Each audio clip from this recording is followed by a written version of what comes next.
Murder of Tina Satchwell.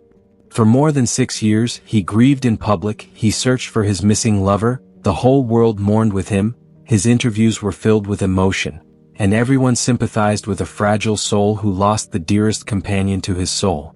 But somewhere in his home, buried beneath the stairs, were the remains of his wife, waiting for the right time for the world to discover what really happened. This is the story of Tina Satchwell. If you just discovered creepy true cases, imagine what you've missed. Take a second to like and subscribe. Tina Satchwell was 45 years old at the time of her disappearance. She was born on the 30th of November 1972. Formerly Tina Dingon, she was easy to spot as she always made an impression wherever she went. She stood at a brief 5 feet 4 inches, had blonde hair, a Tweety bird tattoo on her chest, and a belly button piercing. This information will come in handy as we go along. Tina's early life was marked by deception. She was raised by Florence Dingon, a woman whom she assumed was her mother.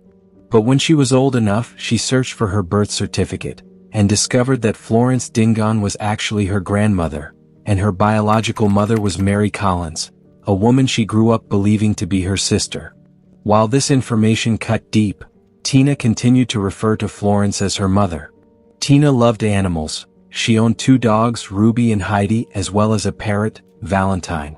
She never went anywhere without them, and they soon became known by everyone who knew her. Tina was a lively person and was known to be warm and open. She had no documented physical or mental issues and always seemed to be in perfect health. In 2012, something happened that shook Tina to her core. Her brother, Tom, died tragically. He took his own life. Tina later bought Ruby to help her cope with the loss. Little did she know that her life was also about to take an unexpected turn. On the 3rd of March 1989 in Cowville, near Leicester, England, Tina met an unusual man named Richard Satchwell. She was just 17 years old at that time while he was 22. Richard, upon seeing her, said to his brother, "I am going to marry her." He often described her as out of his league or trophy wife. As fate would have it, they began to date, and not long after, Richard proposed to her.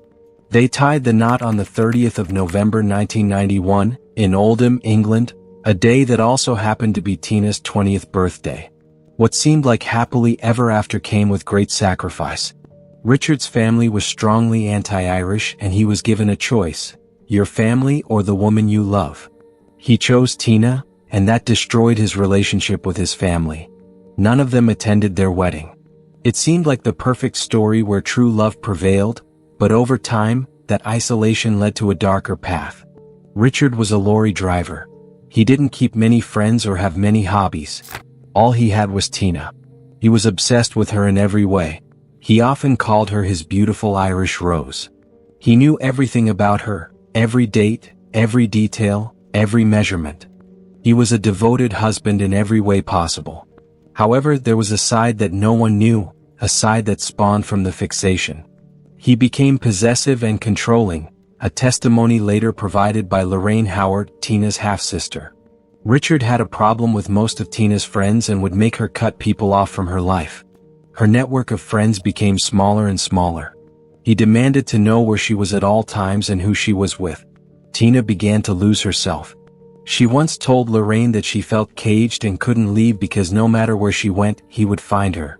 Richard's perfect world was one in which it was just the 2 of them alone, with no interference from friends or family.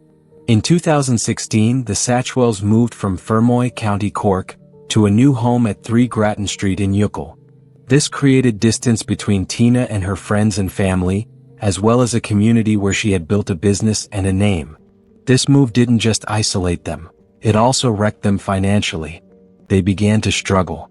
They lived on social welfare benefits, with Richard listed as a dependent. The couple had a joint bank account that was always overspent. But things were about to get a whole lot worse. Richard had a past that very few knew about. He had 14 criminal convictions between the year 1999 and 2004, which included social welfare fraud, larceny, theft, and public order offenses. He had even served a month in prison in 2002 for social welfare fraud. On the 19th of March 2017, the couple attended a park sale in Carrigtwohill, County Cork, just 35 kilometers from their home. Tina made a few purchases and even met a friend, John Kyogan. While they joked around, John made a statement, joking about her dressing lavishly to meet with another man. This was an awkward moment for the couple. Tina replied, "I have one man and one man only." She further emphasized that she loved him so much and would never consider another man. After that day, Tina disappeared and was never seen again. On the 24th of March 2017, Richard drove down 43 kilometers to the Fermoygarda station to report that his wife was missing. He told them she had left home 4 days earlier but hadn't returned. He claimed that he waited a few days because he wanted to give her more time, hoping that she had gone to stay with family in Fermoy. According to his report, on the 20th of March, he had made her breakfast around 9:20 a.m., and then drove to Aldi in Dungavan to buy fish and parrot food for their pet Valentine. He began the 30 kilometers drive in the morning and returned at noon. But by the time he returned, Tina was gone. He later noticed that she took with her 2 bags and 26,000 euros in cash. Soon enough, it was established that she wasn't with her family. At this point, Richard began to look worried. On the 11th of May 2017, almost 2 months after her disappearance, Richard officially filed a missing person report. But he didn't just wait for the police to conduct investigations. He took it upon himself to run media campaigns and go on TV interviews. He shared pictures of her and posted flyers in neighborhoods. In a single year, he had done up to 14 media interviews and was always willing to honor a radio or TV interview. His story went on newspapers and he was a guest on shows such as Primetime Investigates, RTA's Crime Call, Cork's Red FM, The Ray Darcy Show, and numerous other TV shows. On the 25th of July 2017 on RTA Crime Call, he gave one of his most memorable appearances, an emotional presentation that got the whole world reeling in despair. It was the anxious request of a man who appeared to be a dedicated husband. On the 14th of July 2017, Richard told TV #News that he never lifted a finger to her for a single day in their 28 years of marriage. He insisted that she would turn up eventually. He also said he was open to taking a lie detector test, but when a live radio interviewer presented a lie detector, Richard claimed to be feeling unwell and talked his way out of the test. He began to give the world a different picture of who Tina was. At interviews, he talked about how Tina's brother's death had changed her drastically. By April 2017, Richard had started selling some of Tina's clothes and belongings at car boot sales. In June 2017, detectives had begun an investigation on the Satchwell property under suspicion that a crime may have occurred. A search warrant was obtained and the home was thoroughly searched. Pictures were taken, and questions were asked. The pictures revealed unpainted stairs, new brick wall installations under the stairwell, and fresh plasterboard on the side. Forensics tested for blood stains using luminol, but found no traces anywhere. There was no evidence to continue the search on the property, so investigators continued their search across County Cork. Over the years, there were up to 65 reported sightings of Tina in various parts of Ireland and other countries, but they were all false. Over 100 hours of CCTV were reviewed, witnesses were interviewed, yet nothing. That was until Superintendent Anne-Marie Toomey was appointed Senior Investigating Officer. She restarted the case and began taking a closer look at all the evidence gathered. That was where they began to see bits of clues that they missed.